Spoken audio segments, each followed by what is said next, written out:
Hello, everyone. Welcome back to the Phoenix Growth Podcast. I'm your host, Christo Scriven, and today I'm joined by Ryan Christensen. Ryan, would you like to give yourself a brief introduction? Sure. These days I'm working as a hypnotist and an author. I spent 23 years in the national security and intelligence space, Marine Corps and National Guard, worked counterterrorism and counterproliferation. Been working as a hypnotist for full-time for about 4.5 years now. Loving what I do. Awesome.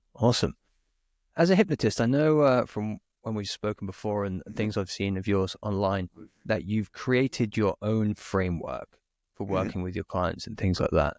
That sounds really interesting. And those kinds of unique mechanisms that you've come up with yourself, and it's not just something that you've learned, it's something that you have felt the need to develop because there's lacking parts in everything you've learned from other people, and you've felt the need to develop something that's really interesting to me. So let's dive into that. Tell me more about that and why that's come about. Sure. So did a really big self-improvement healing kind of journey between 2019 and 2023. Turns out I have autism. Didn't learn that until last year. As you can imagine, being undiagnosed autism, it's a bit of a rough ride, especially growing up in Kansas and small town in 70s and 80s. Like one of these things definitely not like the others, right? So I had a lot of stuff to unpack. And during that 4-year period, I really tried pretty much everything, right? Therapy and CBT and EMDR and spiritual stuff and somatic work and energetic work and psychedelics and hypnosis, like all of it. And what I realized along the way is nothing actually fixes the problem. Like everything else, everything creates a lot of space. Everything makes things better. You can do more, but nothing actually fixes it. And the problem is, because I have autism, I can't pretend that better equals fixed. I can't pretend. I can't lie to myself. I'm like, shoot. Because if I can't find a way to fix this stuff, then I'm not going to be able to get what I want in life. I'm always going to be settling. I'm always going to be doing that sort of stuff. And I was done throwing myself under the bus that way. So basically what I did was I sat down and sort of like reverse engineered all the assumptions and principles behind all these different methodologies. Figure out, okay, how does this actually work? What are the actual limits here? Like, why is this not able to do what it needs to do? And that really led me to focus more and more on hypnosis, especially while I was working with the other clients that I had.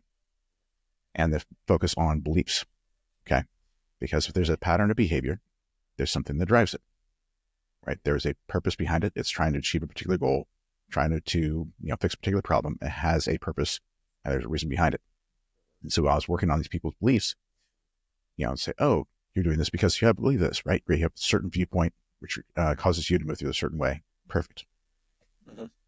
Most hypnosis work, most of the problems we're dealing with are in the subconscious mind. Stuff that's coming out of that is not working the way we need to. It's not acting the way we need to. It's not following what we need to. It's just not cooperating. But the only two ways to get down there are psychedelics and hypnosis. Nothing else touches that. Right? And all the conscious work we're doing is based on what our unconscious mind gives us to work with, which ain't always everything that's down there. It's not always the truth. It doesn't really show you the whole picture, which means the stuff that we're working with, even though it makes sense, even when we can create a story around it, even when we can work with it, is incredibly limited view of what's actually happening down there. Got to actually get down there and figure out what's really going on. Psychedelics are beautiful. Big part of my journey. You can do amazing things with them. Really creates a lot of space, and it's really great for like breaking old narratives, creating new possibilities, right? I've got a tattoo on my chest that says I am alive, July 29th, 2021. It's after a retreat doing some psychedelics. It was the first time in my life that I actually believed that life was actually worth living. Like I actually get what I want, right? That's a huge game changer in terms of the way you approach it. But the problem with psychedelics is you don't have any control over that ride. You're going wherever it decides to take you. You ain't got any control of it. So you don't have the ability to actually go and work on what you want to. It's also kind of like you were saying when without psychedelics or hypnosis, you're only working with what the unconscious gives you, what you're triggered by. Yes. But even in psychedelics, you're only working with what your unconscious gives you. Right? Well, to some degree, yes, but it's to like some degree, the medicines and the psychedelics are definitely taking you on a particular ride, and it's definitely pulling up a lot more from that space, right?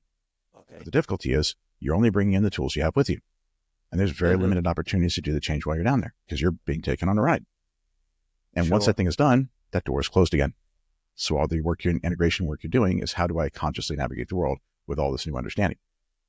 Can't touch the stuff back there anymore, right? The door's closed.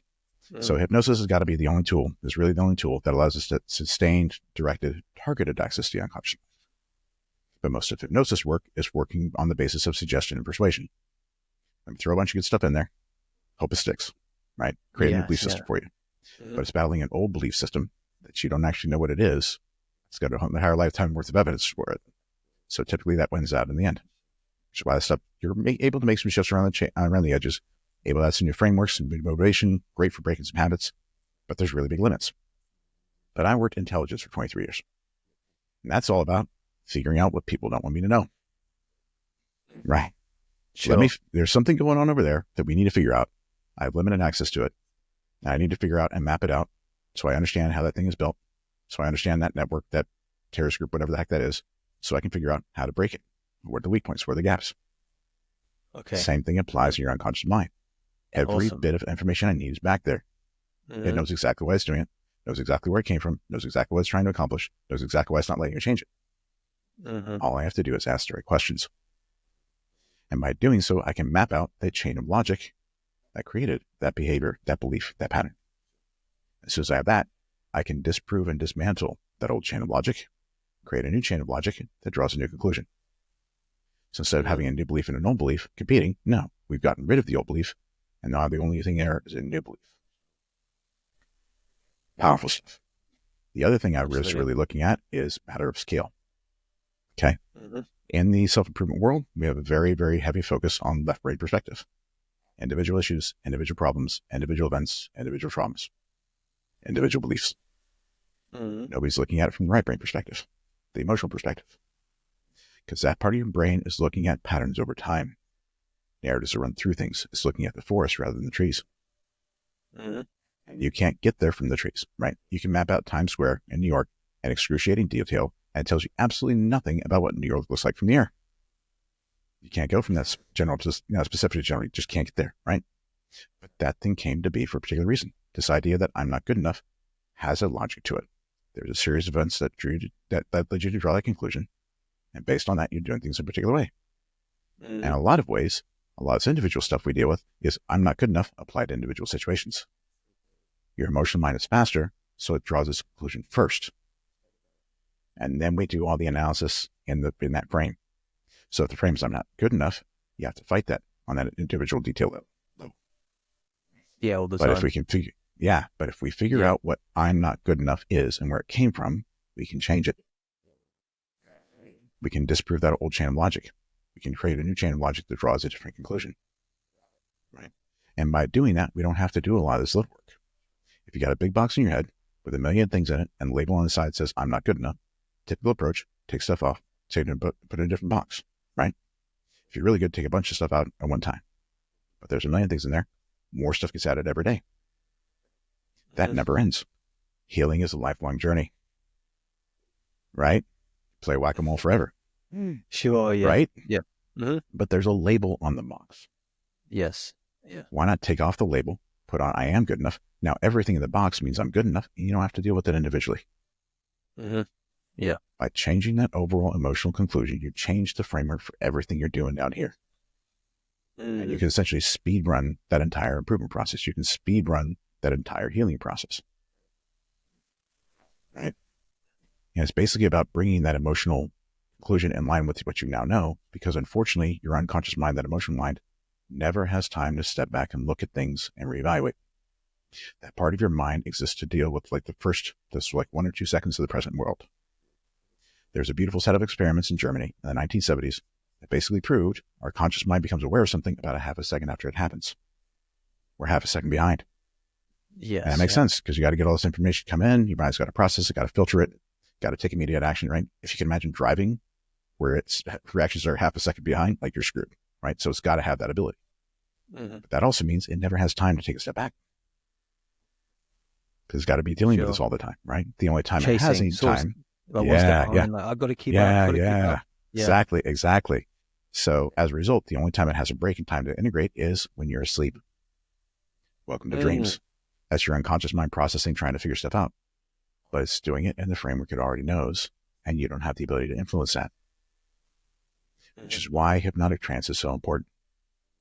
Because it's that theta state, that bridge between the conscious and the unconscious mind, that space right before the sleep state. So we get to put pause on time, give it a chance to step back.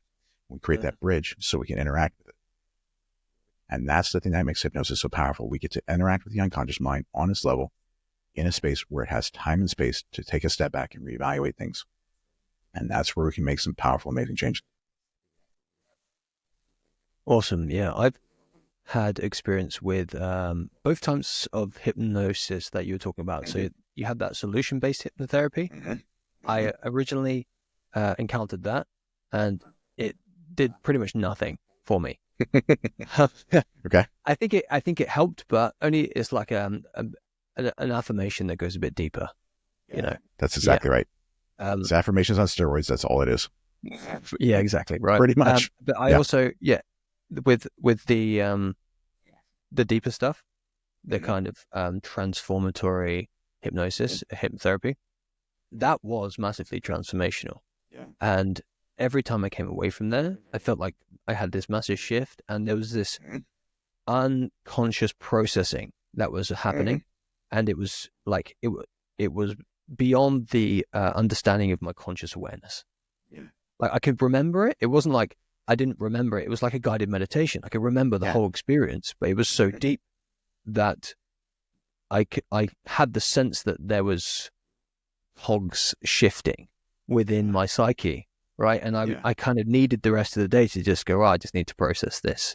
But there was no conscious processing happening. It wasn't like me like figuring things out. It's just me like, well, I just need to like lie down for a bit. Just let and quite frankly, that's exactly what's necessary, because when you're shifting these major belief sets and these major principles that you've been running by, your mind now has to reorganize around this new principle. Right? It now has to do all the work it needs to bring everything else in line with this new understanding. And you can't do it consciously. Why? Because you don't know what the heck it is. You don't know what the heck changes need to be made. You don't know what the whole stuff is. So it has to do it on its own. And that's the way it should be. One of the other things that's in my approach is that I look at the mind kind of like a company, right? You got your rational mind, your consciousness, your rational mind, your emotional mind, your instinctive mind. Instinctive mind are like your accountants, your worker bees, right? Your emotional mind is kind of like your middle management types. Sorry, say that rational first one mind, again. Sorry, your instinctive mind, right? Instinctive mind. Instinctive mind, right? Worried about your physical survival, right? And that's basically your worker bees. It's the stuff that's driving you around the driving you to a store and all that kind of stuff, right? Motor functions, yada, yada, yada. Your emotional mind is focused on like meaning and relationships. That's kind of like your middle management types. Your rational mind is focused on like how things work. Stuff out there. How does that stuff actually work, right? Physics, all that sort of stuff, right? Figuring that's things kind of out. like your that's like your senior management, right? And then consciousness is the CEO of a company. The CEO of the company should not be figuring out what the new format for the TPS reports and the accounting department should be. You've got people for that, right? The CEO of the company should not be involved or even be aware of all the different processes to make that stuff work. What's he supposed to be doing? Strategic vision. We're going that way. Handle the big decisions. That's really all he does. Sure. Right? Take the reports from the people down there. Now that I know what's going on, this is where we should go. And once you start looking at your mind that way, things become real easy, because you shouldn't be involved in that unconscious process. Right. So when you're in that, you've got people when you're in that internally dysfunctional state, if you have internal trauma or these limiting beliefs, like literally limiting beliefs, like I'm not good enough, that have come up from some childhood experience, they're like backseat drivers. They are the employees of the company that are telling the CEO what to do.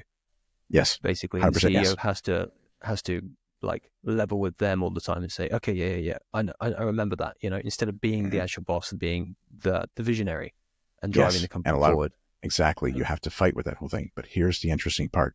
This is the other piece of the puzzle, right? If your mind is looking from two perspectives all the time, both of them are correct at all times. What you think and what you feel are 100% correct. So if you feel like you're not good enough, that's actually the right answer from that perspective. You don't like it. You don't want to operate that way. You want to move through the world in a different way, which is why we fight that stuff all the time. That doesn't mean it's wrong. Okay. Sure. The trick is, when you feel those things, instead of trying to prove it wrong, act in a different way, figure out why that came to be in the first place. It's trying to show you a problem. Hey, I don't think I'm good enough. Great. Why? Where'd that come from? But it has to be on that higher scale perspective. Absolutely. Individual events don't matter. So you can't deal with it in a rational way. You can't deal with it in a logical way. And again, if your emotional mind, if that instinctive mind, that unconscious mind is always in the present moment, it can't take different perspectives into account. It judges true and false based on what it already believes. So if you feel like you're not good enough, it doesn't matter what you accomplish. This never changes. And we see that all the time. Let's kind of try and break this down a bit more, because you have those different levels of the mind. And I think talking therapy, for the most part, it like allows you to make sense of things on that kind of conscious level or the rational mind. Sure. But so if you've had an experience in the past where you feel like you now have the emotion that I don't feel good enough, but now you've made sense of it and you can think, no, but the conscious thought is I am good enough.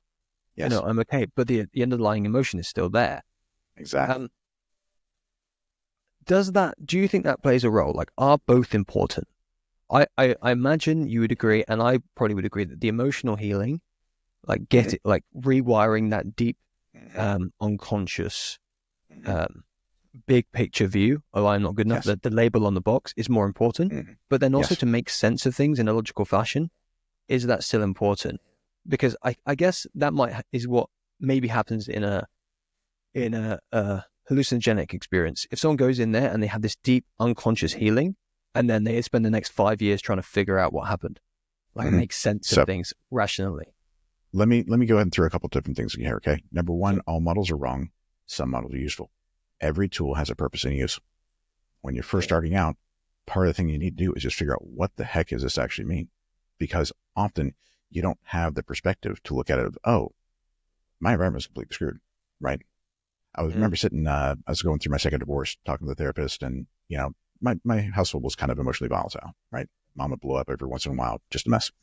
And he's sitting there, I'm sort of talking about like how we used to argue and stuff like that, you know, end up in these 4-hour-long arguments. And my therapist looks at me and says, you realize that's emotional abuse, right? Never occurred to me. That's just how things work, right? I don't think it's emotional abuse. I think she had emotional issues and blows up, right? It wasn't intentional, but that sort of thing is like sometimes you simply lack the perspective to understand that what you were going through was wrong, bad, something right? That it wasn't you, right? So that's step one, right? But then that only gets down to that rational mind. Rationally, consciously, you understand that has an impact to the emotional instinctive processes, right? So, and since that part of your mind is doing what? Running 90% of stuff, having all your instantaneous decisions, running your day, you're still operating on an old principle, right? There's this thing called the basal ganglia. It's a structure in your brain that kind of judges whether to do something or not. And it's doing it based on older emotional context from similar decisions. So you can decide to do something and your mind has it in veto. And it's running off of emotional context. Okay. Right. Understanding things can keep the thing out of that. You can sort of turn that down a bit, but you can't really remove it. That's why things like EMDR are good at reprocessing that stuff, taking away that emotional context. Great. Now that doesn't have as much weight, but you haven't changed what it means. Just taking away the emotional association with it, but you haven't changed what it means, how it fits in the sort of larger picture, right? Psychedelics, again, give you a lot of new experiences and allows you to sort of attach new emotional context to lots of stuff. Great. Again, changing the weights on the scale. Perfect. Doesn't change what it means. Because understanding something on a logical level is the micro detailed perspective of looking at the trees. And you can change how those trees look as much as you want. Doesn't change how the forest looks. Just change how things look from 30,000 feet. And that's the problem is that's one of the things I realized. It was part of discovering things like, oh, wow, this doesn't change because we're doing this work. That's why we're always fighting, right? That's why it's so important to figure out where that came from. And the first step of doing that is owning the fact that it's right. Owning the fact that from this perspective, you're not good enough, even if you have the proof over here. And the interesting thing is this. The only things we have to prove to ourselves are things we don't believe. If you feel like you have to prove that you're good enough, that means you don't actually believe it. Measuring, keeping score, right? Oh, I know I'm good enough. Great. You're trying to prove yourself wrong. Yeah. Which means you don't actually believe it. Right? Yeah. Which is one of those tricky things. Like if you have to say in your mirror, if you say with this affirmation mirror, I'm awesome, I can do it, I can kill it. You don't believe it. You wouldn't need to stand in front of the mirror and say, I'm a man, I believe in God, yada, yada, yada. It'd be ridiculous. Right? If you have to say it, you don't truly believe it. Yeah. If you have to try and convince yourself of it, it means you don't believe it in the first place. If you know it, you know it. You don't have to say if you know it, you know it. Yeah. You just live it. Yes. Right. But the thing is, there are sets of tools that let you get down there, figure out what this is, figure out what's there, fix it. Right. We just haven't taken that perspective before, haven't gone there, haven't done that kind of work before. It's I think I'm kind of the first person to sort of look at that from perspective. As you're talking, my mind's kind of coming up with this concept of these 3 layers to healing. So there's the belief that underlies it, right? but then there's the trauma on top of that belief, which is like the emotional resonance of a negative experience. Can you split those things up? Because say like EMDR, you were saying like it reduces that emotional when you get triggered, or you have that basal ganglia that gives you that emotional reaction. If you get triggered by something, EMDR might help you to reduce the trigger, but the belief that underlies the trigger is still really there. Yes. And then on What I top, would say you is have this. that making sense of things, like getting like the narrative right. And oh, do you know what? Actually, that person was just having their own problems, and then that passed them on to me because like it's been this like generational thing, and making sense of things. And when you get triggered, if you have EMDR, say, you don't get as triggered, but then you still get triggered, but then you can talk yourself out of it because you know how to make sense of things. Yes. Let me put it this way. The trauma and the meaning are the same thing. And this is what I mean. The meaning is like, okay, your mind interprets it a certain way, and it communicates that to you with the emotion. It means this, so feel this. The emotion you feel is the communication from your unconscious mind of this is what the situation is, this is how I'm viewing it, this is how I need you to move in response. Okay. So it's the same thing. So when you do EMDR, we're just saying the belief that underlies it all, the label on the box, is the thing that triggers the trauma. The emotion. Yeah. Is the emotion. Well, take the trauma piece out of it for just a second. We'll get back to that in a moment. Okay. Okay. The belief drives the emotional response, right? The belief is what causes that emotion to be generated for you to feel it. Okay. With EMDR, you're basically taking away that emotional response. You're taking away that emotional signal. Okay. Which is helpful. Don't tell me this, which is helpful. It's too much. It's like, turn this thing down. I can't hear it anymore. It doesn't change that thing. It just says, don't tell me about it. Don't tell me this way. Sure. Okay. You're removing that signal, right? Which is important because it's creating space for you to do other stuff. Beautiful. Love it. Awesome. But it's a step in the process. Okay. When you look at trauma, I see trauma in a very different way. Okay. Part of it is based on this idea of like emotional pain is caused by emotional wounds, which is caused by emotional trauma. That's what everybody says, right? But when you're looking at emotions as pain, that's the thing that triggers that survival response, because your mind now has to treat your emotional state as a threat to your physical existence. Because in a way it is. Trying to escape your emotions. Yes. Yeah. Well, because they're pain and you're supposed to be away from pain. Suffering. That's what you're supposed to do. Same thing, right? You're supposed to get away from that, right? I don't look at emotions as pain. That's not what they are. They're signals. They're questions. They're mind saying, I am facing this kind of a problem, right? And if that's the case, nobody ever made you feel anything. It's your interpretation of what's going on, which means they don't come from emotional wounds, which means nobody's really wounded, which means they're not caused by trauma, not in the way we think. Trauma is a situation where you're sitting around confronted with a situation and you cannot find a way to win. Your mind is screaming at you for help, screaming at you to help, find a way through. You don't have an answer. So you're overwhelmed with all this powerful negative emotion because your mind's like, we've got to get the hell out of this. And you don't have a way. So that's all that is. I thought about this quite a lot. We can. It's kind of an aside to this whole topic we're talking about. Now we're starting to talk about trauma, because it's just what's coming up for me, and whether you perceive something as negative or not makes it traumatic or not. But are there not, as human beings, animals, we have physiological needs, emotional needs, connection needs. If they are not met or they are abused upon, say, are there not some things that are intrinsically traumatic, not that don't just come down to perception?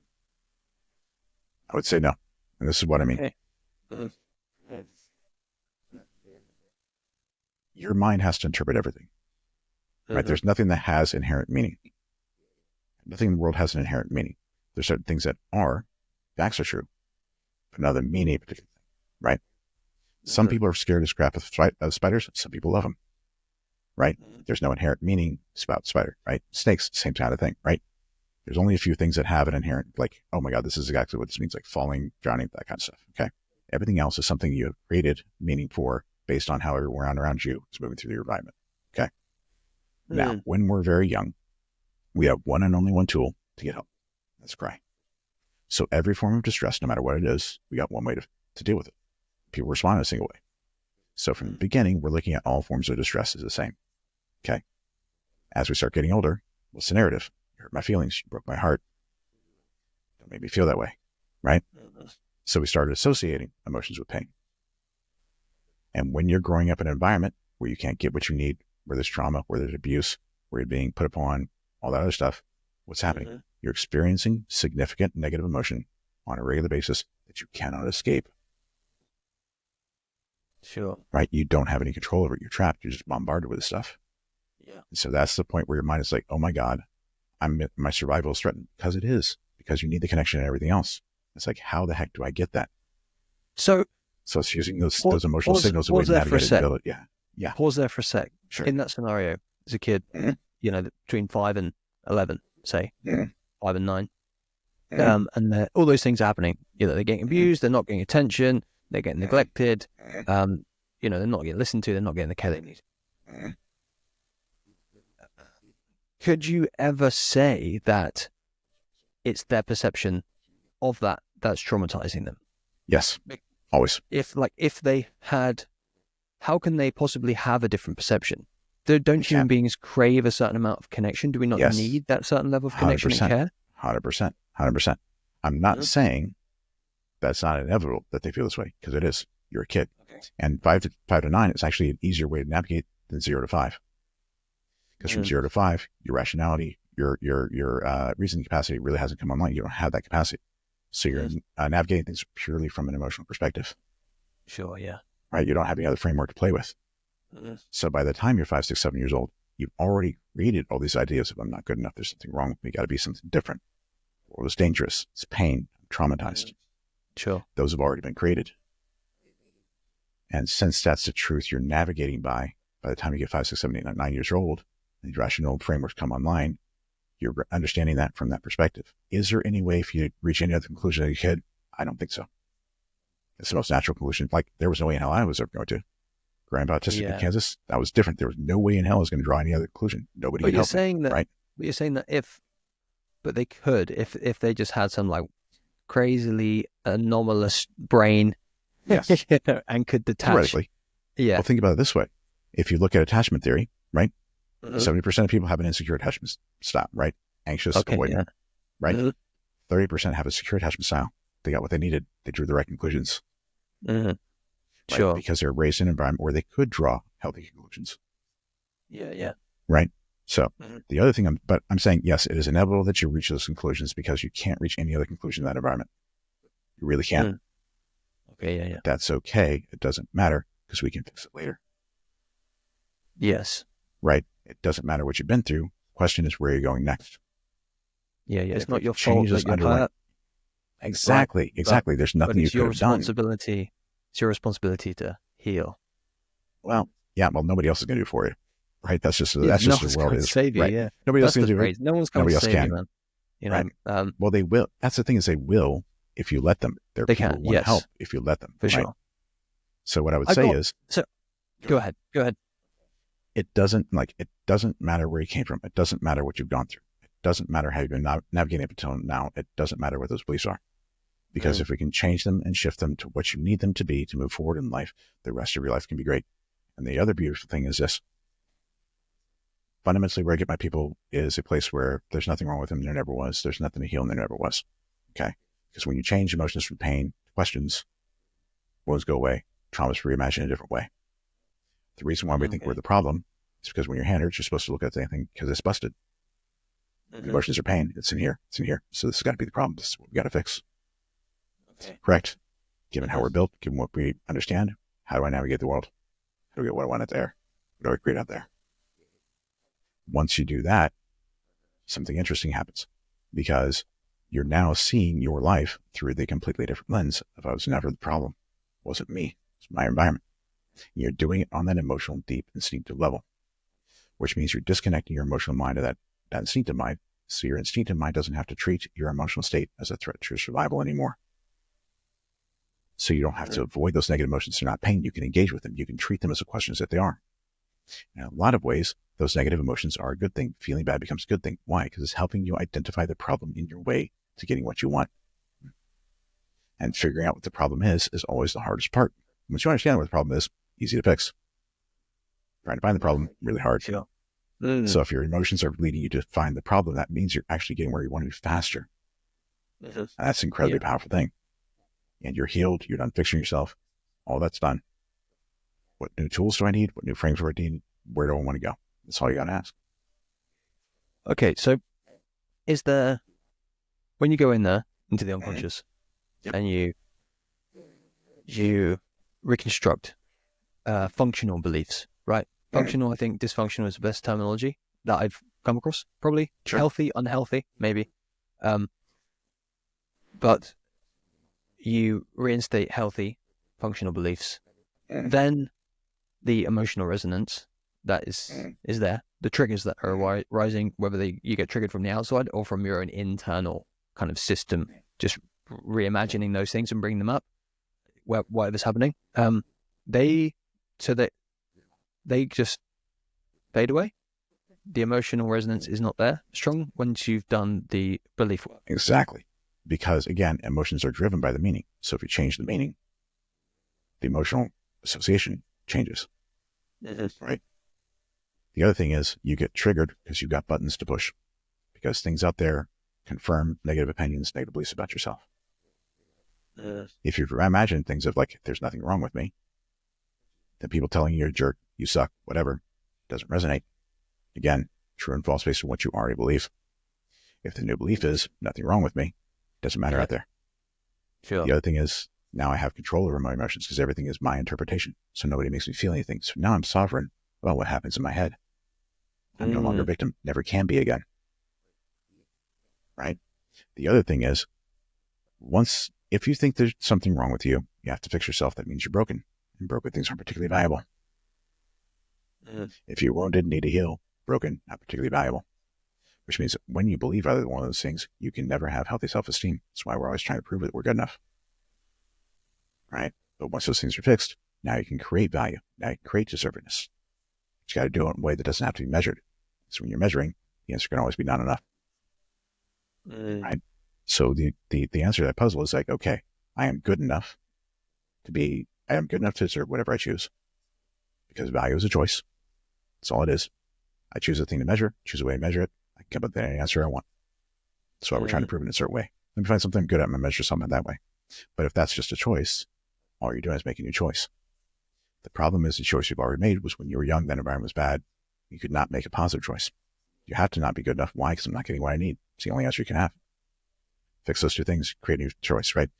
And you do it in a way that you don't have to prove anything to yourself or anybody else because it's just your choice. Anybody tells you you don't deserve something? No, I decide that. The answer is yes. Tells you you're not good enough? No, I decide that. The answer is yes. Do I have to prove it? No. And the world can fall apart around you and it never changes how you feel about yourself. Because that's what's going on out there. Situation I'm navigating, challenge I'm being faced by. It ain't who I am. Really hard to push somebody's buttons when they don't have any buttons to push. Yeah, when you truly know who you are and you've integrated those fragmented aspects of the self, then like you can't be affected by other people's criticism or anything like that, you know? It's like maybe we all have weaknesses. That's okay. You know, I have strengths, I have weaknesses. And just by you calling out my weaknesses, there's nothing I don't know. I love that at the end of 8 Mile, I use that as an analogy of at the end of 8 Mile when Eminem, like, he does the rap battle and he's talking and he just lays out everything about himself that they could possibly hold against him, but in a way that he completely accepts it and integrates it and now holds it as his own, like it's a strength now because he's integrated himself and then he's untouchable. No one can hold anything against him. Like, tell me something now that can harm me. Nothing. Yeah. When you own every part of you, positive and negative, when you have like accepted and owned every mistake you've made, when you like own every bit of your history, nobody can use it against you, not even you. And the other thing is this, I think one of the things I really realized about what I'm going through, like what I have now is like, I would never have created this if I hadn't gone through all that stuff. Right. There was no way I would have gotten there. Why? Because I would have never had to ask those questions. For sure. Nobody questions things when things are working well enough. But I couldn't lie that things were working. So I had to keep on going. Had to keep asking questions. Had to keep on trying to figure out a way to do it, which took me to this place where I don't think anybody's gotten. That I can create things in ways that nobody else can really do right now. But I wouldn't have done that if I hadn't been in so much pain. I wouldn't have done that if I hadn't been so broken. So all the pain, everything else allowed me to create this. It was what needed to happen for me to build this. So why would I look at it as a bad thing? Mm-hmm. Get anything you want in the You world may look at if it a you're willing to bad pay the thing price. if you're still emotionally connected to all Well, those things, right? You sort may, of. You may, 100%, but you are, 100%. but you are no longer because you are healed. Right, right. And one of the things I'd say is like, you can have anything you want in this world if you're willing to pay the price. I created something amazing, really high price to pay to do this. You can't create something of powerful value if you're not willing to pay a big price. You are, boom, you create something amazing. This took a lot of this to build. Fair enough. If that's the price I had to pay to create this, fair enough. What were the biggest moments in your personal narrative, like your biggest transformations? Well, this is what, like, Phoenix Growth Podcast is about. Sure. Rebirth, you know, sure, like personal death and resurrection, you know, yeah, like that narrative. We want to go there, it's fair an enough. eternal narrative. Yeah. So let's talk about that, man. What's for you? Sure. When do you look back and think, wow, that was a pivotal moment? And for me, I look back at many times in my life and I go, whoa, I do not feel like that same person anymore.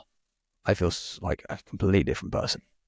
And I think that's a natural, that is a natural way of growing, maturing, transforming, developing.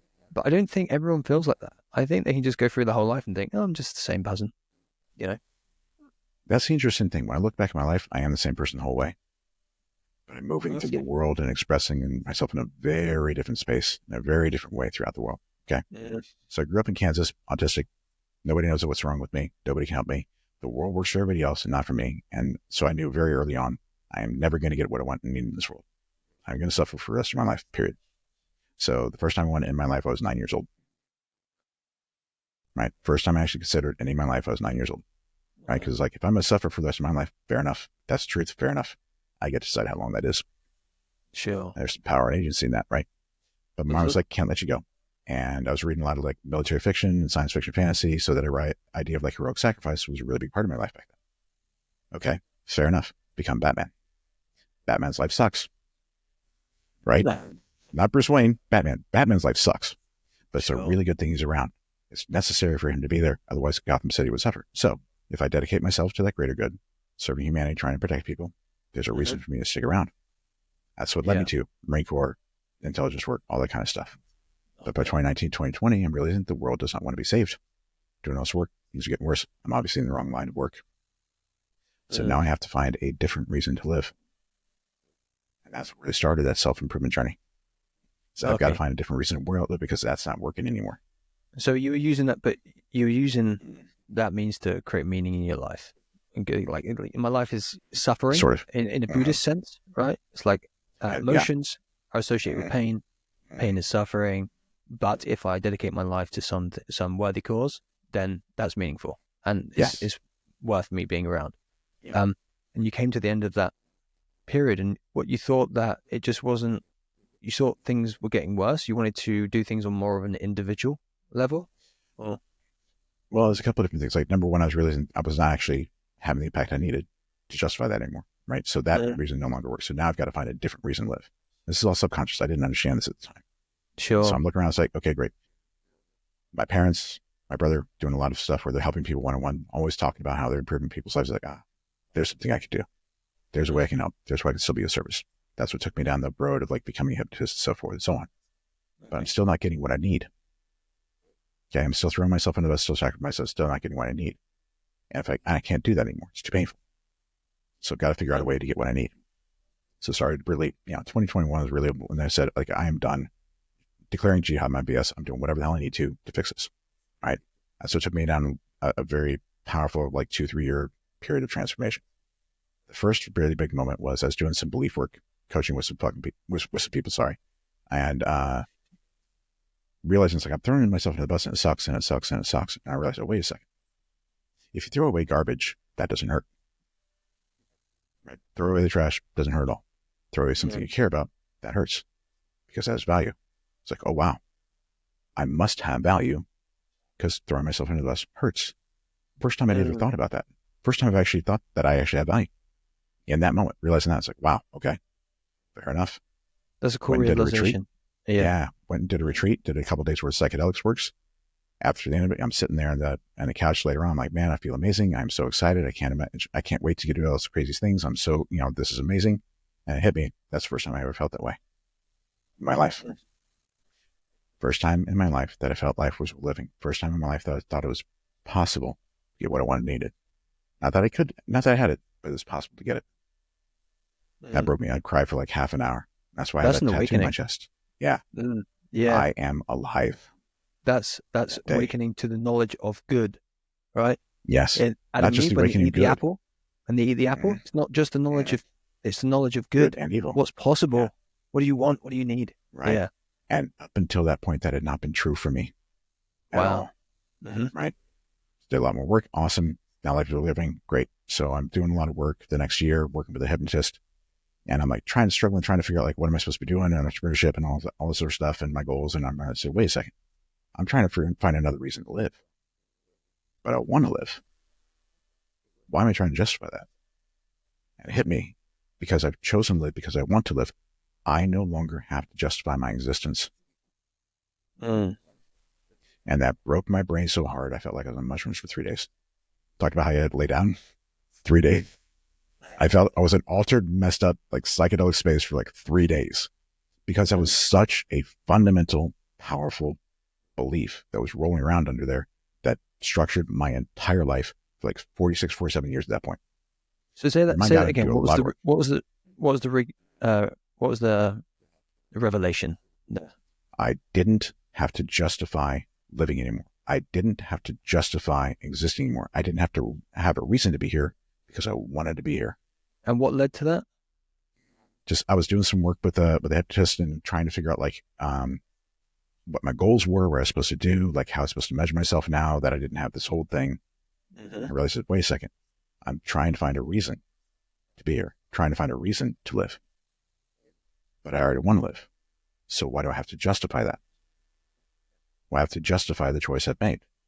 I know that I want to live, right? So yeah, the fact that you're trying to find a reason to live is proof that you want to live. I didn't want, the fact that I was trying to find a reason to live was proof that I didn't want to live, right? Because I had to justify it before. And I said, wait a second. Oh, okay. I want to, so I don't have to do this anymore. I don't have to justify it because I already have it. If I already believe something, I don't have to prove it, right? If I am a man, I don't have to prove a man. If I believe in God, I don't have to prove that I believe in God. It's just true. Yes. Right? It's like, wait a second. Why the heck am I trying to prove something that's true? I don't have to prove that anymore. Oh my God, I don't have to prove that anymore. I don't have to justify being here anymore. I can just be here. I can just live because I want to. And that had never occurred to me. That it had never been true for me for my entire life. My entire life had been structured around justifying living, justifying being here, finding a reason to be here because I didn't want to be. Right. That was a fundamental belief change. Oh yeah. But I do have a question on those kind of higher levels of the emotional and the tree level. Sure. Did you ever kind of track back and figure out the influences that made you feel like that? It's very simple. Because I'm autistic, there's all these subtleties about human interaction that I can't see. Right? It's like you're sommelier, right? You've got this like Malbec in front of you and you're like tasting it. You're seeing like all these notes and scents and like this terroir and all this sort of stuff. I'm like, yep, tastes like red wine. Right? I'm basically socially colorblind, right? And the way humans learn, the way we move is what? Through observation. Okay. The camera you have is in far much bigger detail than mine. Right? So you say, oh, do this because that's the way you understand things. And it doesn't work for me. Why? Because that's not actually why you're doing the thing you do. That's your understanding of it. That's a conscious understanding of it. But there's all this stuff going on in the background that you've got no idea about. You've never had to think about it because it works. Okay. Sure. Right? Somebody who knows how somebody who's a natural something can't really explain why they do it because they've never needed to think about it. Yeah. So I've always had to reverse engineer everything. Yeah. There's a great bit from Bruce Lee when he says, when you start out training, a punch is just a punch. And then a punch becomes 10,000 different things because you're like in amongst all the details of it. Yeah. And then once you master it, a punch just becomes it's just a punch. Exactly. Exactly. Exactly. So because of that, I knew from a very early age, world works for everybody else and not for me. That I am a freak of nature, that this does not work for me. Not only that, nobody can help me. Nobody can help me figure this out. Nobody can help me fix this. Because it's Kansas. It's the 70s and 80s. We're not talking about autism. There's no internet. There's no Google.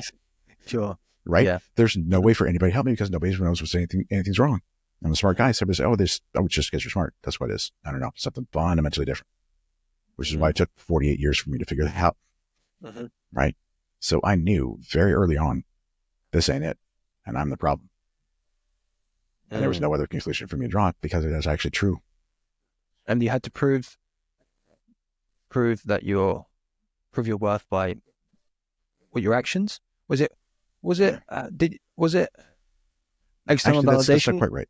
That's not quite right. Go ahead. I never tried to prove my value because I was never going to get what I wanted. I didn't deserve it.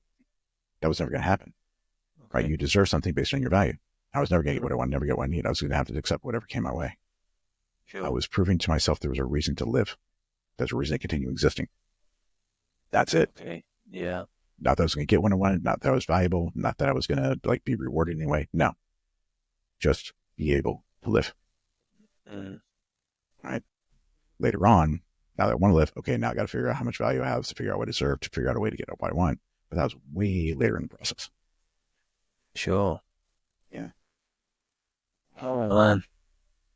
What journey? So fundamentally, I've only really been alive and been able to be myself and go after what I want for like a couple of years. I'm 49 years old. Yeah. How does that feel? Journey. How do you feel about that now? Like that?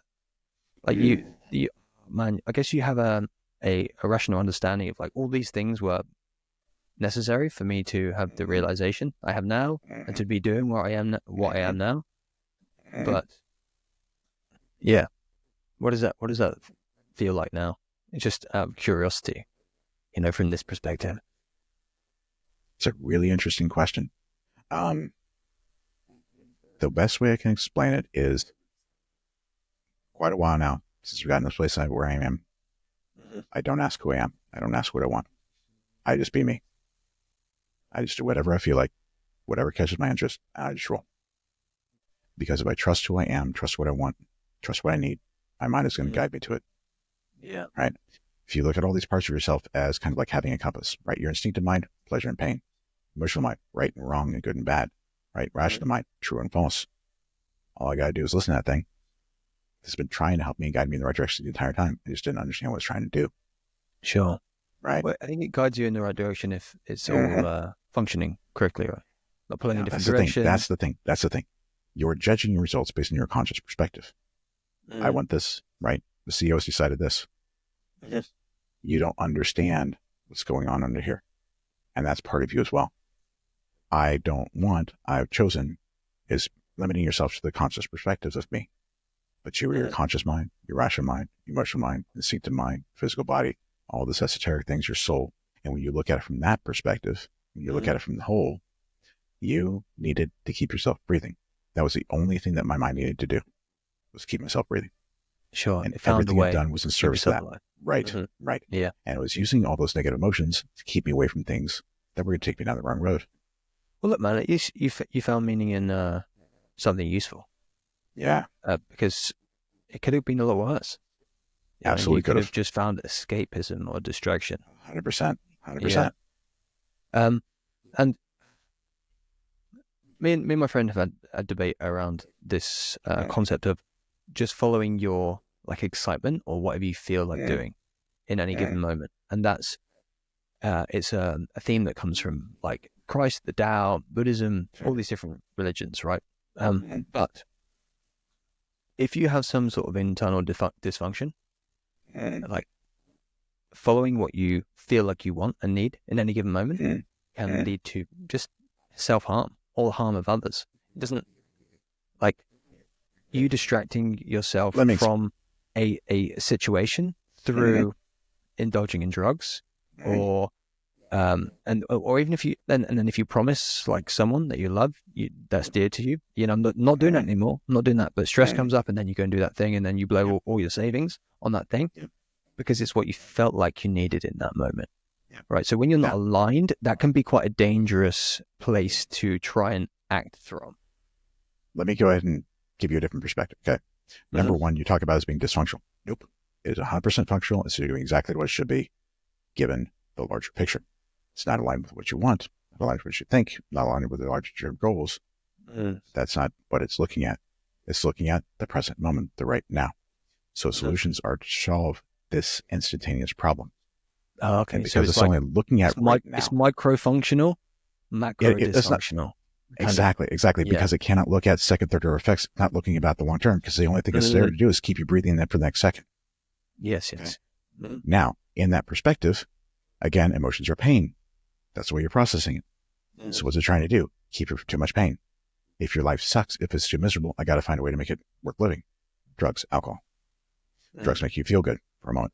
Doing the stupid stuff makes you feel good in that moment. Yeah. So it's trying to give you enough pleasure, enough good stuff to make this stuff worth living, going on a little bit more. Other things, alcohol stores up, just numb you out so you don't have to deal with that, right? It's cranking down the level of pain or cranking up the level of pleasure to make your miserable life worth navigating. To keep you breathing another second. Because that's its only job, right? And it's got those emotional tools. Because if feeling bad is good, if feeling bad is pain and feeling good is pleasure, I can use those as a carrot and a stick to make you do whatever I need you to steer you in whatever direction I feel is going to keep you safe. Sure. Right? So when you're in that place where you're not like fully aligned with yourself, your mind has to protect you from yourself, which means it's going to do whatever it needs to manipulate your decision making to keep you in a space where it feels safe. But it's doing it based on the instantaneous moment. It cannot look long term. And one of the things I have to do with my clients is like show the mind, yes, here's this instantaneous goal. You're doing this, you're saving me now, and you're killing him in the long term. You have to show him that trap. You have to show him that catch-22. Die fast, die slow. Still dying. Right? Which is why people who are on like addiction, so forth and so on, gambling addiction, whatever it is, have to hit rock bottom. The coping mechanism has to become a threat to their survival before their mind takes a step back and says, okay, that ain't working. Got to find something else. Sure. Yeah. Right. Has to be a present threat to their exactly. Because until it hits that point, your mind's like, nope, it's working well enough, solving the right now problem, and it can't see the long-term effects. It's not how it's built. Because it's this constant internal threat that it's trying to escape from. It's like you're an internal battle happening and just distracting from it. And I mean, your solution was, okay, I'm going to go and be of service. Yes. I'm just going to put myself on the line and just throw myself under the bus using your words and just give my life away because it's the only thing that I can do to make it feel bearable. Yeah. Let me go ahead and throw one more piece in this. This is going to be really uncomfortable. No. Okay. Just let me throw this really uncomfortable thing in first. Remember what I'm trying to say. I wanted to say, You're looking at an internal battle and as if consciousness is separate from that. No. What's trying to protect you from is consciousness.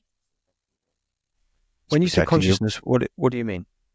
Your conscious mind, like the part of you that's like having this conversation and making these big decisions, these big long-term decisions, because it's the ultimate decider, which means the decision to check out of life permanently is a conscious choice. It's trying to protect you from it's trying to keep you from being in a situation where you might make that choice. Because when you're in too much pain, ending your life is an act of mercy. Sure, yeah. Right? So it's trying to keep you from a position where you might go down that road, right? You might make that choice. And a lot of us are like, I would never make that choice. If you think, oh, I'd never end my life, you thought about it. And this whole idea of like giving up on life, that's passive ideation. Not wanting to be here, passive ideation. Depression, despair, I don't want to be here. Maybe I shouldn't be here. Maybe I should take myself out, planning, doing. It's a very clear little road. Yeah. You start going down that road, and your mind's like, I keep you the heck away from I've been down some of the ways of that road, yeah. And so I know what it's like to have those ideation kind of thoughts. Yeah. And I mean, I guess I had the self-awareness enough to a certain degree to be like, this is probably a sign of something that needs to be figured out, rather than just trying to avoid it, confronted it. Okay, so how you're framing consciousness there, I see it very similar to the rational mind. We have to do, because think about it this way. Your rational mind is part of you that is worried about how things work. It means it's interacting with the outside world all the time. It has to operate slow because it's got to look on detail, right? So it's a part of you that you're using to figure stuff out. which is one of the things that consciousness needs most. How does this thing work? So I can figure out what I'm supposed to do next, right? So you're always navigating the world that way. And in the West, it's all about rationality and reason. We've elevated that to the highest thing, right? So we identify that with the most, right? We identify with consciousness and rationality as us, right? Yep. The way I look at it is, though, consciousness has essentially two jobs. The first is to be that ultimate decider, the CEO, say, I want to go that way. And the second is to be the witness of your experience, to watch the movie of your life play out in real time. If I decide to go get groceries, right? I'm just along for the ride. I'm not making any more decisions. That's where I conceptualize consciousness, in that place. Yeah. I don't have the concept of consciousness having agency in itself. Exactly. Okay. Exactly. But you're saying there's this whole other part, which is kind of this knowingness, the awareness of the right path and what you're called towards, maybe. I don't, it's weird language around this kind of stuff. What I would say is, like, again, I'm a little bit on the spiritual side, do a lot of psychedelics, do these journeys. There's no way to avoid it. I was raised well, this is, so I wanted to take I wanted to take conversation this direction anyway. Yeah. So I think of like self as soul. Like that's what you are, is your soul. Okay. And all these other things are like how soul is. Capital S self is the capital S soul, right? Sure. And so all these other things that we are essentially the mechanisms or tools that soul is using to navigate through the world and like express itself into reality. Okay. So what's happening is these different parts of you have different functions. Like every organ in your body has a different function, right? Your heart does one thing, lungs another, right? Every structure in your brain has a different function. Your visual cortex does one thing. There's part of you that looks at symbols. There's another part of you that looks at color. There's all these different parts of your, like, taking a slice of reality and doing something, right? Same thing with your mind. What I'm saying is, like, these different parts of you have different functions, so they understand self to the extent necessary to do their job. Consciousness doesn't really need to understand self all that much. Not on its own. Why? It's got people for that. All those thoughts, all those emotions, all those instincts are those other parts of you telling you what you are and what soul needs to do from that perspective. And it's consciousness job to say, okay, taking all that's in, what am I ready to go? Right? Given all this information, what do I do next? Right? And so listening to all these signals is exactly what you should be doing. Right? Because that's soul translating through all these things to give consciousness the idea and the context to make its next decision. Sure. Right? But once you've made that decision, consciousness has done its job. You just get to watch the movie your life play out. Which is why these days I'm just being me. Kind of like watching my life play out. I'm not doing a whole lot of like, what's next, right? I got my schedule. Know what I need to do. I got to schedule a haircut. Sure. That sort of stuff. I know which direction I'm going. Kind of got a plan to get there. Once I've done that, I got people to handle the rest. I don't have to do anything more. Your mind is built to do all the rest of that stuff, right? I've handed the orders down. Company, get to work. Let me know if you need help. Otherwise, I'm going golfing. Right? Let me know if you need to. I'm going golfing. Let me know if you need it, if there's a problem, right? Yeah, let your intrinsic, like, cognitive ability do the work. Yeah, exactly. Because that's what they're supposed to do. Well, there's that thing, like, 95, 96% of the mind is unconscious or subconscious, right? So, like, you're only... I kind of had this... I want to put this into a graphic for a post, but where you have, like, the 4 or 5% of your mind is like the processor, and if you were looking at the normal modality of healing, like healing is a lifelong journey, then you have to take like 5% of the unconscious and plug it into the consciousness, and then you kind of work on that bit and you heal it, and then go, okay, now I can put that back down there, and then you take the next 5% and work on that bit, and then you have to like do 5% at a time as you go forward. And as you get older, I think that they say that your neuroplasticity reduces, right? So as you get older, it's even harder to do the work potentially than it would be if you were like super young.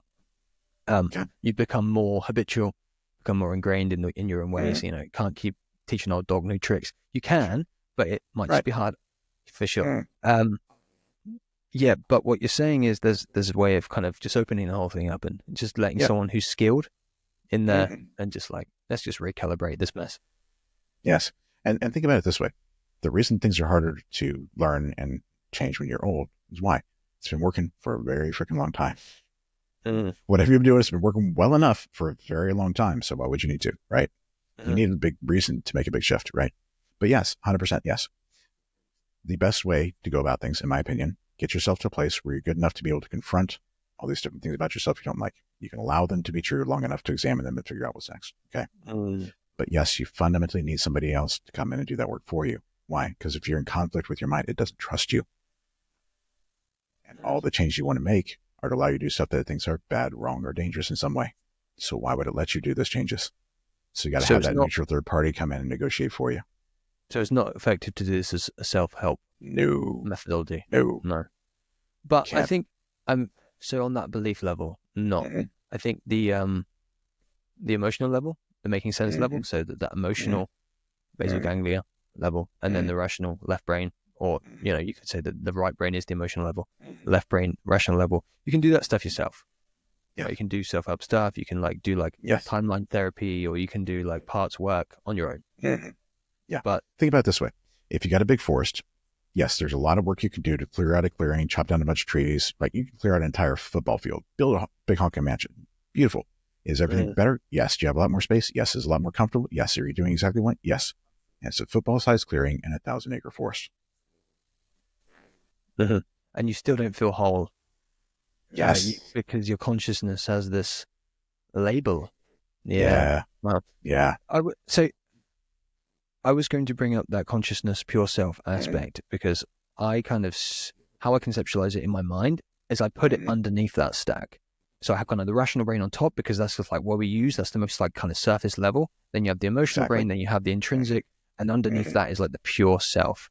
And I was going to bring up how there's, without going in there and doing the work you're talking about, you can take the spiritual route, which kind of bypasses all those other levels and takes you straight to pure awareness. Okay. And when you're in pure awareness, it's you can just observe your thoughts and observe your emotions arising and things like that, and you can be okay with them, right? Which is creating that space, which is awesome. And then you can make the sense of things at the other end, at the top end. But even though you're in that space, pure awareness, and you can even act from that space somewhat, there's still that emotional resonance, or maybe it's stemming from that underlying belief that's lodged in there instinctually, which explains why. I mean, even in my experience, actually, I've done some hypnotherapy sessions around certain aspects, but being in that space and being okay, yeah, I'm just going to express myself from that pure consciousness state. It still feels a little tainted. Exactly. It's not I can't just fully be myself because I don't trust myself. Exactly. And there's two pieces to that. Number one, you're actually not going down the stack to soul. You're actually moving consciousness further away from the rest of the stack. That's what's happening. You're distancing yourself from those signals, right? Because all that stuff is coming through those lower levels to consciousness. Consciousness is a receiver of all that stuff. Soul transmitted through all that stuff to consciousness. So when you're doing this awareness and you're separating yourself from it, you're going further into consciousness, further away from the stack, right? But unless you're getting into some really deep states, you're not able to separate consciousness from that stuff. I did some Buddhist meditation and got down to what's called the seventh jhana, this place of non-perception, right? Where you are essentially consciousness floating in nothingness. That's just freaking ridiculous experience, right? Really strange. Really strange. So exactly. In Buddhism, they call it the no self. There is no self. Exactly. And that's the trick. You're not self. You're not acting from self. You're acting from pure consciousness. You're acting from pure witness, which means you're completely disassociated from self. Right? Self never goes away. You simply disassociate and say, I am going the heck away from that as far as humanly possible because I can't touch it. I can't stand it. It's not what I want to be. Yeah. Part of ego is I can't be this. Who can I be instead to get what I need? And that's a conscious construct. Yeah, I thought about this idea of escapism, and I'm thinking okay, if life is suffering as you experienced, and you escaped that suffering through service to others, and you found meaning in that. Other people escape suffering, which is what the Buddhists believe, right? The core tenet is life is suffering. Or life can be suffering, and nirvana is the end of that suffering. Being in that space of non-self, and But I thought about that and I thought, well, isn't the pursuit of enlightenment just a escapism? act of escapism? Yes. Because again, what are they trying to do? Get to pure consciousness as far away from that. They're trying to disassociate from self. Now, here's the thing. What if Buddha was wrong? What if life isn't suffering? What if it doesn't have to be? Not by escaping into pure consciousness, but by taking pain and turning it into a question. I think hold on just a second for a second. If emotions are no longer pain, can you suffer mentally, emotionally? No. Because in order to suffer, you have to feel pain. So if emotions are no longer pain, guess what? You can no longer suffer mentally or emotionally. I think that is Nirvana too. That's an aspect of it, right? Yeah. And you get to be fully self rather than disassociating. Instead of escaping into consciousness, no, you're bringing everything, all that stack fully together, aligning it so that soul can express it more clearly because you're not trying to avoid or run from a piece of yourself. Yeah, you're integrating. Flavor of enlightenment. It's a different flavor of enlightenment. Yes. And it's the easiest thing in the world by just redefining emotions from pain to questions. It's got to be done on that deep level. Well, what a beautiful conceptualization there, for sure. I'd love for this conversation to go on longer. I think we could probably talk all day, man. But really enjoyed this. It's been great. So, awesome. Yeah, Ryan, where can people learn more about you? Have you got a website or wherever places people connect with you? Wonderful. So I wrote a book called Winner Peace, WINNER. It's kind of play on inner peace because there's a choice of peace or success. No, you can have it all. You just got to go out a different way. And it lays out how to get from where you're at to redefining those emotions, reintegrating on yourself, giving all those parts of your mind their particular job, putting them in order, lining them up, and then helping yourself sort of like reframe a lot of these very common beliefs and very common things we come up with when we're young, when we're in bad situations. So to the extent that you can get here on your own, this book is designed to help you do that, right? When you're ready to do that deeper work, you're ready to clear all this stuff and get everything aligned, my website is www.ryanthehypnotist.com. For a free 45-minute consultation, take a look at what's going on in your life. I'll show you why things are the way they are so you can actually understand, and also tell you how we can sort of get everything sorted out and get you where you want to be. Awesome. Thank you, Ryan. It's been great having you on. It's my pleasure. Yeah, let's do it again. And also, Ryan is a member of our Phoenix Growth community. So Phoenix Growth is a whole ecosystem. We have the podcast. We're building a program, a full personal growth program, and we also have the community as well. And Ryan is one of our experts in the community. So if you'd like to come along and get more guidance from him or ask him questions or anything like that, you can join the Phoenix Growth community. You can find a link in the comments or in the description, wherever you're watching this. Thank you, everyone out there, for watching or listening, and hope you have a blessed day. Take care.